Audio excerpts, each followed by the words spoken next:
Actually थाना के police कर्मी जा रहे हैं सब से लापता सब आज 4 दिन हो चुका है। सब को निकाला जा रहा है। आप सब देख पा रहे हैं।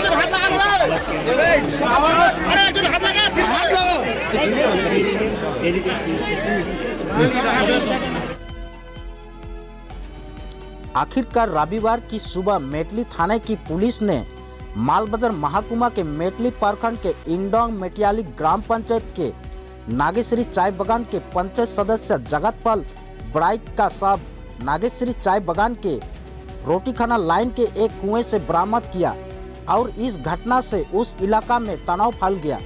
आक्रोशित भीड़ ने दोषियों को कड़ी सजा देने की मांग को लेकर मेटली थाना के सामने राज्य मार्ग जाम कर दिया।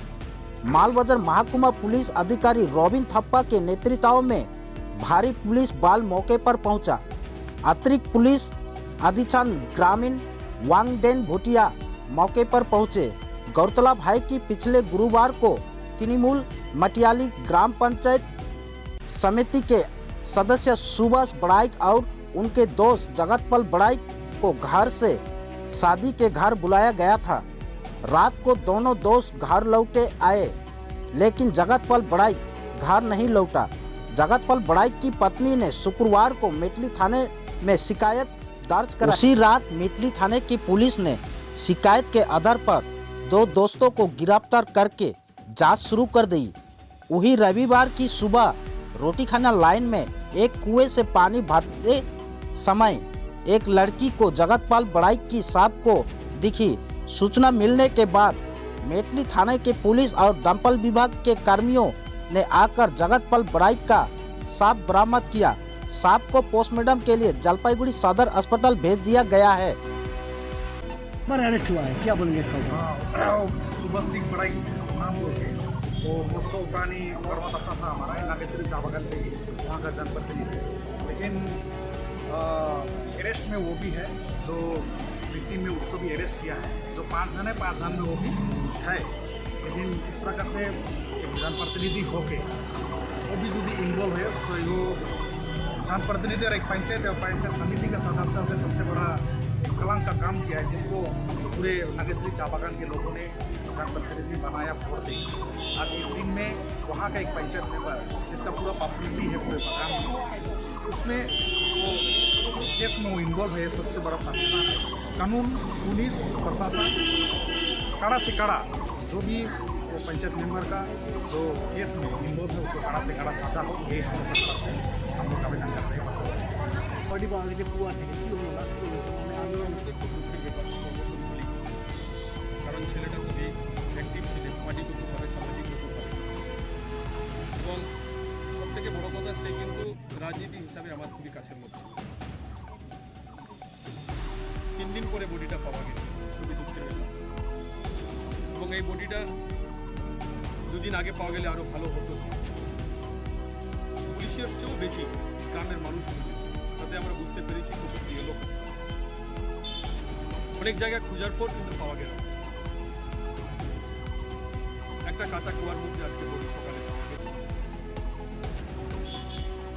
আমার বক্তব্য যারা করেছে কোনো রকম তাদেরকে ছাড়া যাবে না। মার্ডার কি মনে হয়? 100% মার্ডার তারা স্বীকার করে নিয়েছে। আমার কাছে যা পুলিশের রিপোর্ট, ওরা মার্ডার করেছে এবং যারা এখন থানার ভিতরে পুলিশ যাদেরকে অ্যারেস্ট করে তারা ইনভলভ, তারা পুলিশকে বলেছে এবং আমাদের আশঙ্কা, পুলিশেরও আশঙ্কা আরও আছে এর মধ্যে জড়িত। এদের একটা প্ল্যানিং ছিল যাতে বডিটা এখান থেকে অন্য জায়গায় গিয়ে ফেলবে। চারিদিকে গার্ড, মানুষ যখন খোঁজাখুঁজি করতেছে তাদের নার্ভাস হয়ে এরা বডিটা এখান থেকে বের করে বাইরে নিতে পারে। আমরা চাই এদের কড়া সাজা হোক এবং মানুষ চাচ্ছে এইরকম সমাজের দ্রোহী লোক তারা যদি গ্রামের মধ্যে থাকে তাহলে আরও এরকম ঘটনা ঘটাতে পারে, এটা আশঙ্কা করছে। তাই বলি এখন কোর্ট এবং পুলিশের কাছে আমাদের অনুরোধ থাকবে এরকম মানুষ যাতে ছাড়া না হয় এবং এদের এমন একটা সাজা হোক, মানুষ এটাই চাইছে।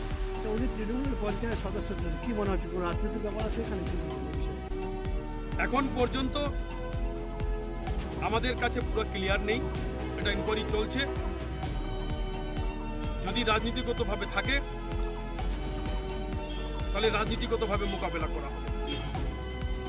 আজকের মধ্যে এটা ক্লিয়ার হয়ে যাবে, কারণ মানুষ যে খুব তৃণমূল পার্টির পঞ্চায়েত সদস্য ছিল এবং খুব অ্যাক্টিভ ওয়ার্কার ছিল এবং তার উপরে নির্ভর করে কিছুদিন আগে সংগঠন বাড়া শুরু করেছিল।